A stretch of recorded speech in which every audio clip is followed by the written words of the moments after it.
Well, Rod Brown, the chairman of Kidderminster Harriers, is with us. Rod, there's never a quiet day in professional football. This one at Agba has been particularly busy. How would you quickly reflect on what's gone down in the last 7 days? I think that's an understatement again, Matt.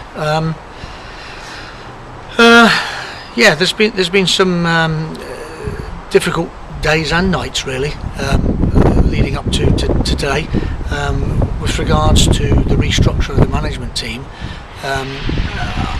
I think that we've gone through 8 very, very difficult matches. We've had a very difficult fixture list at the start, as we said, before we kicked the ball.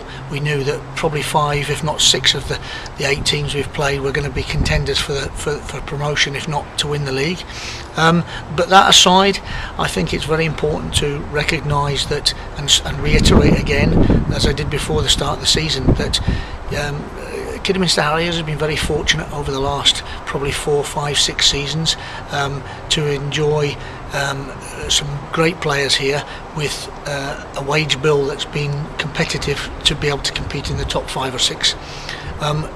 By restructuring the business in order that the club, and that's what's important, Kidderminster Harriers' future can be maintained and go forward, there was a radical situation with regards to the budget, and that budget was more than halved. And I said right from the start to the management team, who I have a lot of respect for, that this job was going to be a lot harder than what you think. And I think that the points that we've got 3 after 8 games, I was probably expecting another 3 or 4. I probably wasn't expecting a lot more than that, in light of the fact that we've got a young side of players that are aspiring, and we've also got some senior players who have all been put together as a new team. There's very few players left over from what was last year's squad. Now that takes time in itself. So it may sound like it's all a little bit of excuses. It's not.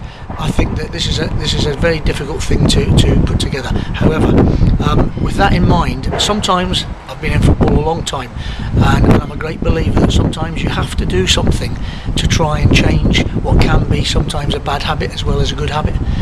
Losing games can become a habit, and I think the danger is that as early as this, that we could get into a bit of a rut, especially with young players that are not going to give you performance after performance. If we're honest with ourselves, the first 5 performances that we had this season, I don't think there was much in it. In fact, it could have gone either way in virtually all the games.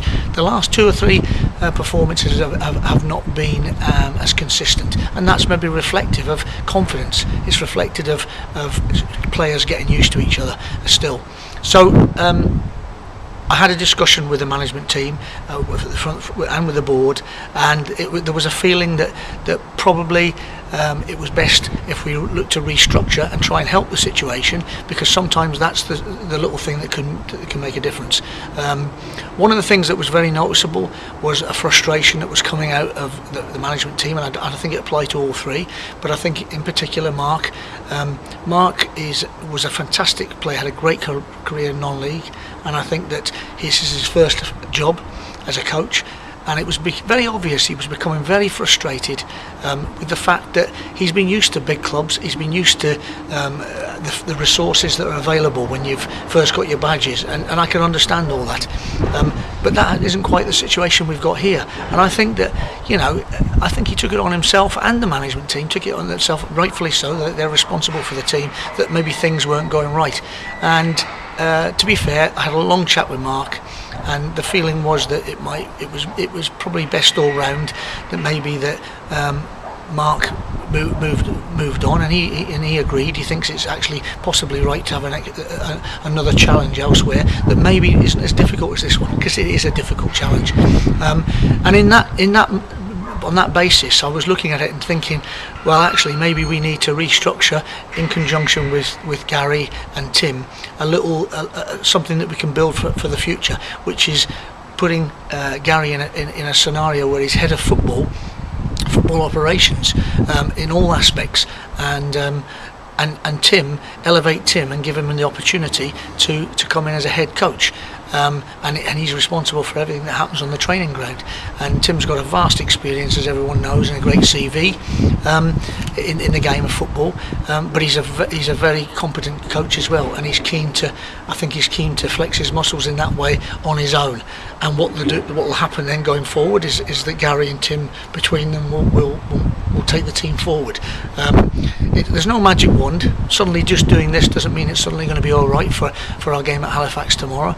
But I do believe that sometimes, and I'm a great believer in it, sometimes that you have to do something different, be a bit more radical, and I think try and be a little bit more long-term thinking, and that's how I see it. It's more as a long-term thinking process.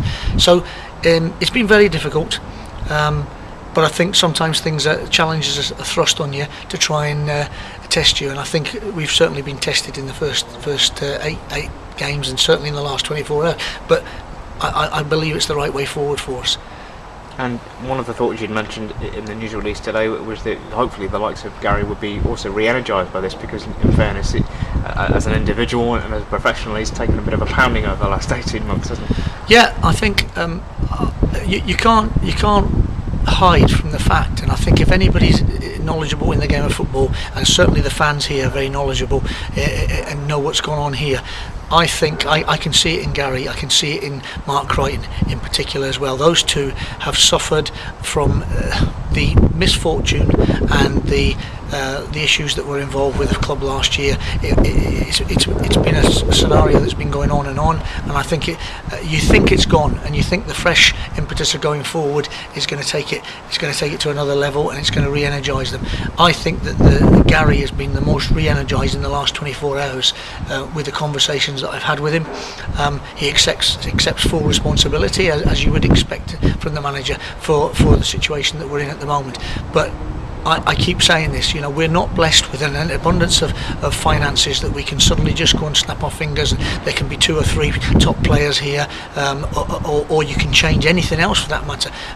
But the reality of the situation is, for me, he's still the best man for the position that we're in. I've said it from the start, and I won't change that. That's my view.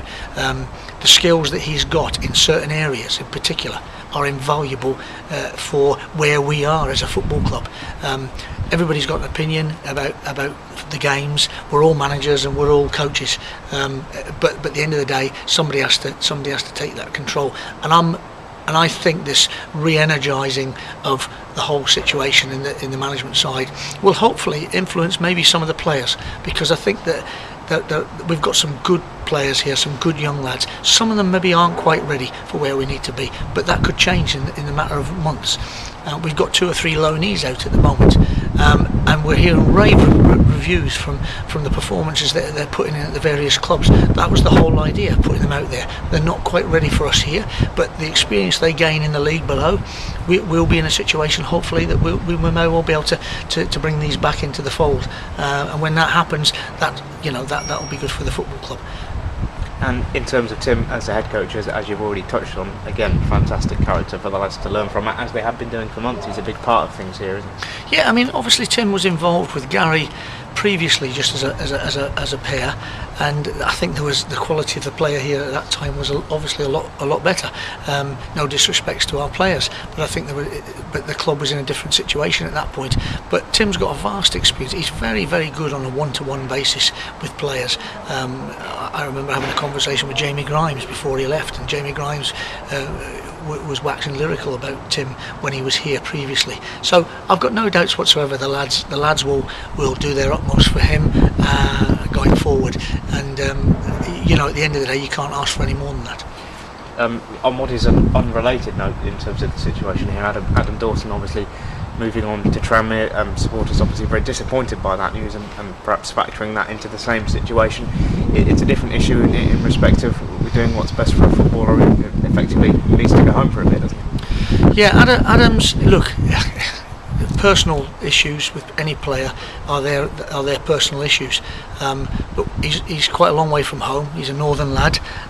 He's come to the manager and had a conversation. I'm sure the performances from himself in certain games will have reflected that obviously he's a bit down, he's got a few personal issues, and he feels that at the moment he could do with being closer to home. He's come to us. Look, I know he's a magical player when he's on form, but equally there's more important things sometimes. We have granted him his wish. Tranmere were very interested in him after the game we played. I think that it's no secret how much they admired him.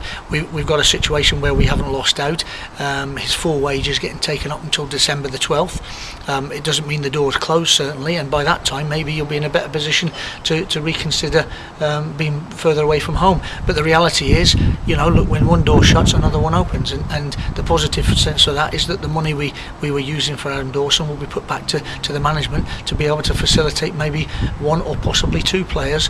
That's their prerogative to look at, to strengthen the situation that we've got now. It's unfortunate, and I know it won't please everybody. It doesn't necessarily please us either. But the reality is there's nothing worse than having a player that's unhappy. And if he's unhappy for whatever reasons, especially when it's domestic or it's at home, you're not going to get the best out of him. And in terms of being honest and being open about it, one or two perhaps suggesting there'd been a managerial fallout or a bust-up couldn't be further from the truth, isn't it? And I think, as Gary rightly said today, sometimes it's more for a player than what you see just for 90 minutes on a Saturday, isn't it? We've all got personal lives and home lives to take care of. Yeah, no, there has been no issues whatsoever. I can categorically say that in terms of he has great respect for the management and the management for him. Look, he's a charismatic player. Everybody has their quirks. The reality is that they're not flaws. That's part of his makeup. That's what makes him the exciting player that he is. But the reality is, no, there's nothing like that at all. In fact, he after one of the performances very recently, he actually, I think it was the Forest Green game, he went into the change rooms. It was either Forest Green or Braintree, I can't remember which game it was. He went into the change room and apologised to all the players for his own personal performance. He said his head wasn't on it because of personal issues. Now, that doesn't benefit us as a club, but what can you do? The lad, you've got to support the lad, and I think that's the main thing. How important is it that, as disappointed as the supporters may be with the start of the season and with news that's been coming out of the club, that especially at Halifax tomorrow, and probably more importantly at Torquay, at Agba against Torquay on Tuesday, that they really get behind Tim, Gary and the rest of the team as they have been doing? These are difficult times for the club. They've been a lot worse, let's be honest with you. They've been a lot worse from a club's perspective over the last 18 months. Nobody enjoys losing football matches. No, nobody does. The fans don't, and the fans have been magnificent. The community, I can't praise enough. They've come out in support all through the close season and through the pre-season and into the start of the season. We're not going to please everybody, and nobody wants to see their team losing. The main thing for me is that with the facilities that we've got, with the finances that we've got, you want to see players working hard, trying hard, and hopefully with a bit of confidence we get that little bit of luck. Because if we're quite honest, we know that we're limited in certain areas, but the reality is we've not had any luck whatsoever this season so far. 3 points for this club would lift it massively. It would lift the players. We are only 8 games in. I'm not trying for a minute to dampen the situation, but we are only 8 games in. There's a long way to go. If you look at the position of the league, it doesn't look nice seeing Kidderminster Harriers at the bottom. I certainly take no pleasure in that whatsoever. But the reality is, if you look at the teams that are 6th and 7th bottom, there's only a matter of points in it. So what we've got to do is concentrate on our own setup, work very hard together collectively, the fans, everybody. Keep doing what we're doing, and I firmly believe that the club will come out of it in a positive situation before the end of the season.